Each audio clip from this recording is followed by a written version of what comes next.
কেমন আছেন? আশা করি ভালো আছেন, সুস্থ আছেন। সুখেন সম্ভব ব্লগে আপনাদের সকলকে স্বাগত। আজ আমি আবার এসে গেছি আপনাদের সামনে একটা রেসিপি নিয়ে। এই যে শীতের শুরুতে এই কচি কচি পালং শাক উঠেছে, এই পালং শাক দিয়ে আমি একটা রেসিপি করে দেখাবো আপনাদেরকে। এই রান্নাটা আমি প্রায়ই করি, কিন্তু আজ আপনাদের সামনে এই রান্নাটা আমি করব। এটা আলু দিয়ে আমি রান্না করব, আপনারা দেখতে থাকুন। এই রান্নাটা বন্ধুরা খুব সুন্দর হয়, খেতে খুব ভালো লাগে। এই রান্নাটা দিয়ে ভাত রুটি সব কিছু খাওয়া যায়, খেতে দুর্দান্ত হয়। বন্ধুরা এই রেসিপিটা যদি আপনাদের ভালো লাগে, বন্ধুরা লাইক শেয়ার কমেন্ট করে দেবেন, হ্যাঁ, আর আমার পাশে থাকবেন। তাহলে আর দেরি না করে আমি কিভাবে রান্না করছি আপনারা দেখতে থাকুন।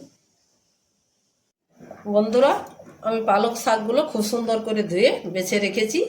এগুলো আমি একটু জল দিয়ে ভাপিয়ে নেব। তার জন্য আমি এই যে কড়াই চাপিয়ে দিয়েছি, কড়াইয়ে জলও দিয়ে দিয়েছি।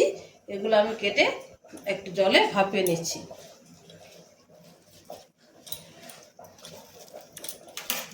কুচি কুচি করে কাটবো না, একটু এরকম করেই কাটবো।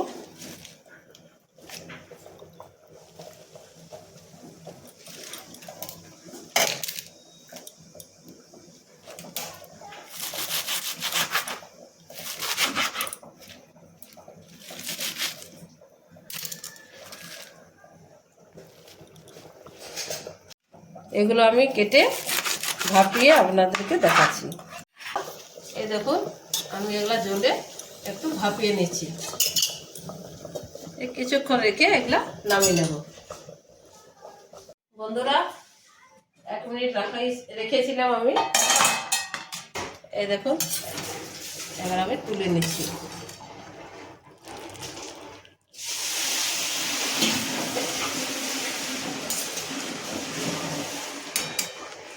এই দেখুন এটা আমি শিল নোড়ায় বেটে নেব।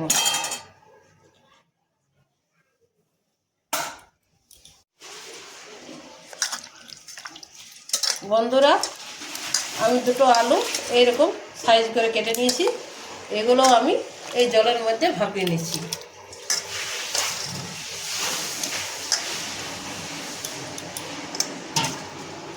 একটু নুন দিয়ে দিচ্ছি।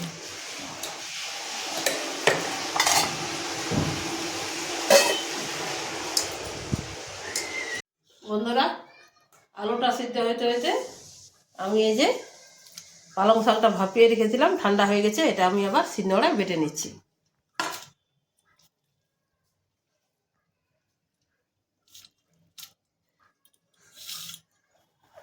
এটা মিক্সিতেও বাটা যায় বন্ধুরা, কিন্তু শিলনোড়ায় বাটলে রান্নাটা স্বাদ ভালো হয়। ওই জন্য আমি শিলনোড়াতেই বেটে নিচ্ছি।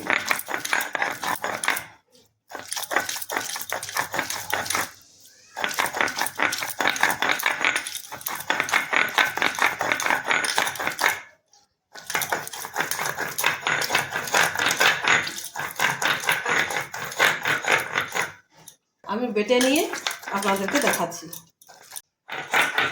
বন্ধুরা পালক শাক আমার বাটা হয়ে গেছে, আমি এবার তুলে নিচ্ছি।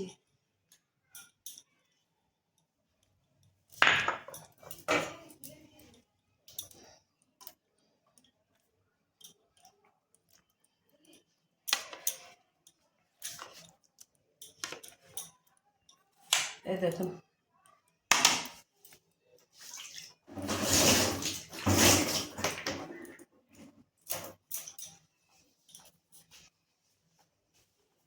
বন্ধুরা আমি দেখছি আলুটা সিদ্ধ হয়েছে কিনা। হ্যাঁ, আলু সিদ্ধ হয়ে গেছে। এবার আমি তুলে নিচ্ছি।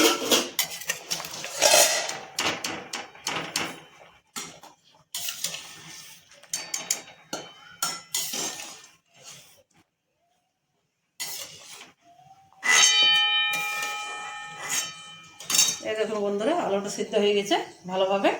এবার আমি রান্না করে দেখাচ্ছি। আলু পালং বাটা রান্নার জন্যে আমার লাগছে এই যে ফোড়নের জন্য তেজপাতা, গোটা জিরে, শুকনো লঙ্কা আর জিরে গুঁড়ো, ধনে গুঁড়ো, লঙ্কা গুঁড়ো, হলুদ গুঁড়ো, আর আদা রসুন বাটা আর পেঁয়াজ বাটা, এগুলোই লাগছে। সামান্য উপকরণ দিয়েই এই রান্নাটা হয় বন্ধুরা। এবার আমি এই সিদ্ধ আলুগুলো একটু ভেজে নেব। তার জন্য আমি কড়াই বসিয়ে দিয়েছি। কড়াই আমি তেল দিয়ে দিচ্ছি।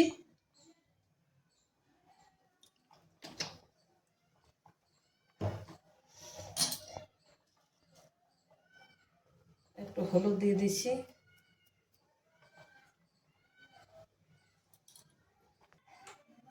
তেল গরম হয়ে গেছে, আমি আলুগুলো আবার ভেজে দিচ্ছি।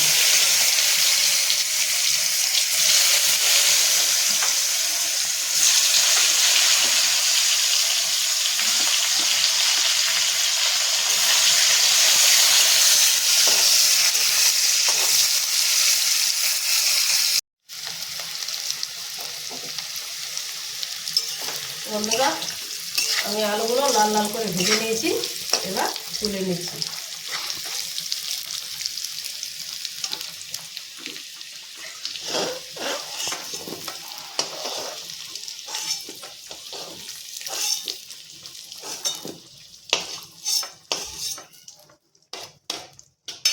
এই যে এরকম করে ভেজে নিয়েছি।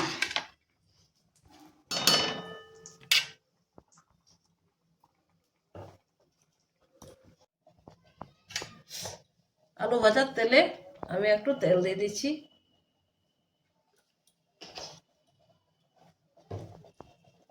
ফোড়নে দিয়ে দিচ্ছি আমি শুকনো লঙ্কা, দুটো তেজপাতা আর একটু গোটা জিরে।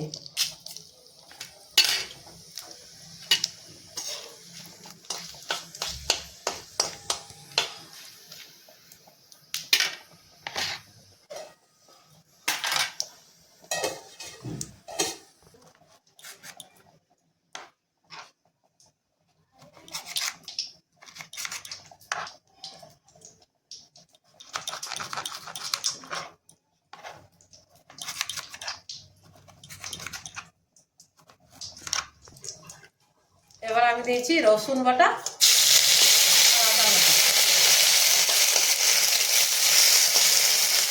পেঁয়াজ বাটা,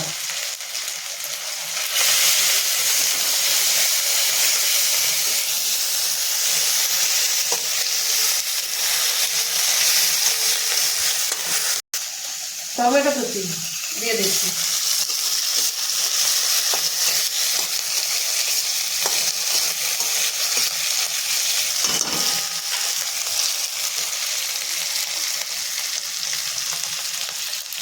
এবার দিচ্ছি জিরে গুঁড়ো 2 চামচ, লঙ্কা গুঁড়ো 1 চামচ, হলুদ গুঁড়ো 1 চামচ আর ধনে গুঁড়ো 1 চামচ।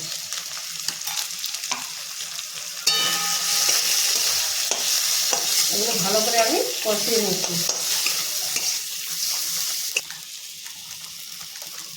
আর দিয়ে দিচ্ছি নুন। আলু সেদ্ধ হওয়ার সময় আমি নুন দিয়েছিলাম, আর একটু আন্দাজ মতো আমি নুন দিয়ে দিচ্ছি।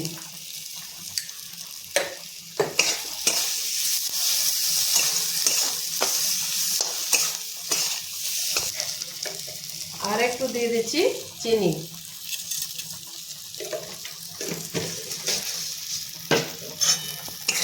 এবার আমি ভালো করে মশলাটা কষিয়ে নিচ্ছি। মশলা আমার কষানো হয়ে গেছে। দেখুন, আমি এবার এই বেটে রাখা পালং শাক বাটাটা দিয়ে দেব।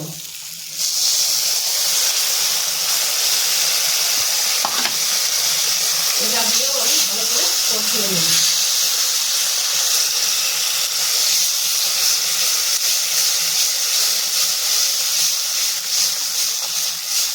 এই রান্নাটা বন্ধুরা খেতে খুব ভালো হয়, খুব সুস্বাদু লাগে।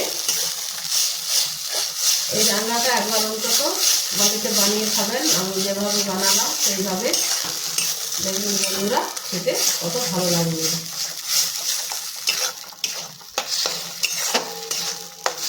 এটা আমি ভালো করে একটু কষিয়ে নেব।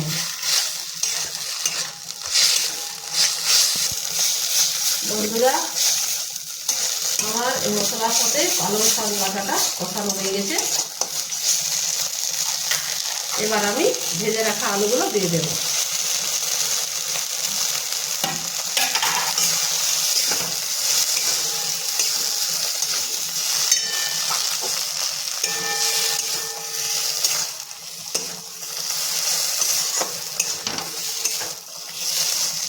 এই রান্নাটায় বন্ধুরা আমি আর জল দেব না, এরকম কষিয়ে কষিয়ে রান্না করব। এই রান্নাটা আমার হয়ে গেছে। আমি এবার ঢেকে ওই 1-1.5 মিনিটের মতো রেখে দিচ্ছি, তারপর নামিয়ে আপনাদেরকে দেখাচ্ছি। বন্ধুরা, আমার 1.5-2 মিনিট হয়ে গেছে। এই দেখুন বন্ধুরা, আমার রান্না হয়ে গেছে। আমি এবার নামিয়ে এই দেখুন নামিয়ে দেখাচ্ছি। এই দেখুন, আমি কিন্তু এক ফোঁটাও জল দিইনি বন্ধুরা। এই দেখুন, কষিয়ে কষিয়ে আমি রান্না করলাম। এইভাবে এটা রান্না করতে হয়। এই দেখুন কি সুন্দর হয়েছে, দেখুন। আমি এবার নামিয়ে দেখাচ্ছি।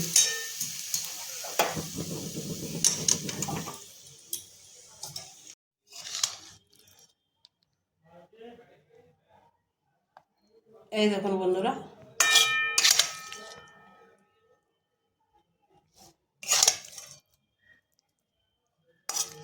এই রান্নাটা বন্ধুরা এত সুন্দর লাগে খেতে। এই রান্নাটা যদি থাকে আর কোনো তরকারির দরকার হয় না বন্ধুরা, খেতে খুব সুস্বাদু হয়। এরকমভাবে আপনারাও বাড়িতে বানিয়ে খাবেন। দেখি,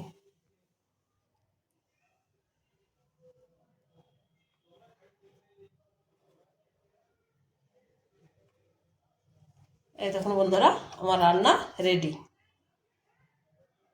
আলু দিয়ে পালং শাক বাটা।